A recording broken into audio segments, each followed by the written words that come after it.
Hé, mais c'est quoi la tactique de l'invité? Bah t'as qu'à regarder. Et la tactique, la position, on est là. Alors là, c'est la partie d'Hikaru Ouais, face à Nepo Nyashi. tu veux nous montrer ou tu veux que je montre? Comme tu veux. Vas-y, si toi t'as bien vu, pas de souci, vas-y. Ok, allez, je me lance. Ah, donc là, on est dans la partie Hikaru Nepo, dont on a parlé tout à l'heure. Donc, c'était la Petrov. Oui. Là, ils sont plus dans leur prépa, hein. Tout à l'heure, j'ai dit 25 coups de prépa, c'était pas 25, c'était peut-être une vingtaine, quelque chose comme ça. Et ça fait pas très longtemps qu'ils sont sortis de leur prépa. Et dans cette position, c'est au noir de jouer. Et en fait, on va voir une séquence assez intéressante. Donc là, le thème, ça va surtout être la prophylaxie. Ici, Nepo a joué cavalier F6. Il y a eu cavalier G1 et Nepo a joué roi G8. En fait, roi G8, c'est un coup qui peut paraître un peu curieux. Je crois qu'il était même donné par l'ordi déjà dans cette position.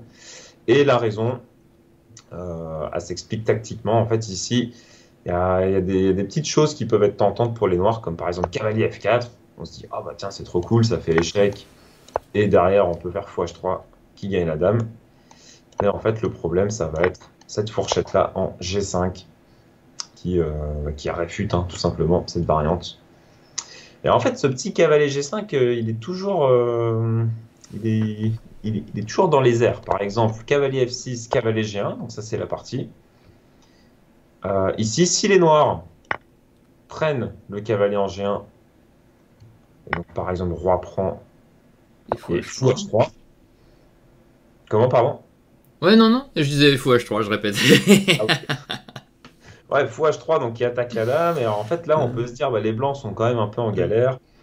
Je passe sur dame D3. Ah si, il y aura dame D3 échec qui est possible. Et là, on voit aussi pourquoi le roi n'est pas forcément très bien placé en H7. Mais par exemple, je passe sur dame F2 pour y avoir du cavalier G4, du cavalier E4, etc.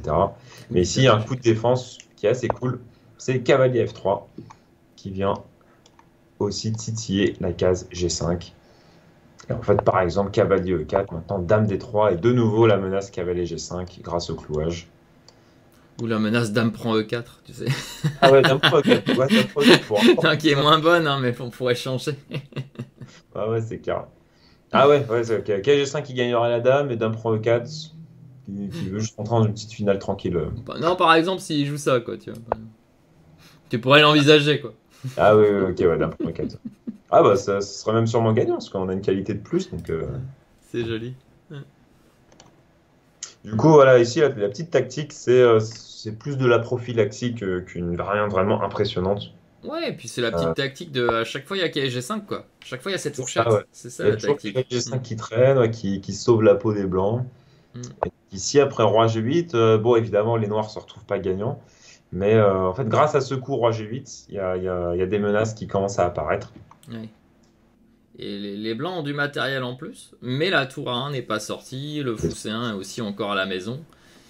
Et toute la question ici, tout le débat, c'est est-ce que les blancs arrivent à sortir et disent ah, j'ai mon matériel, je gagne, ou est-ce que les noirs matent avant, ou est-ce que les noirs ont juste les compensations suffisantes, et visiblement c'était juste les compensations suffisantes. Hein. Ouais, exact. Ouais. Puis la partie s'est terminée par une nulle. À un moment donné, Nepo, il a trouvé un sacrifice qui a forcé plus ou moins une répétition de coups.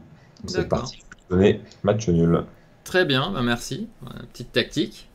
Et puis on va enchaîner, parce qu'on n'est pas en avance, on va enchaîner avec les résultats. Hein.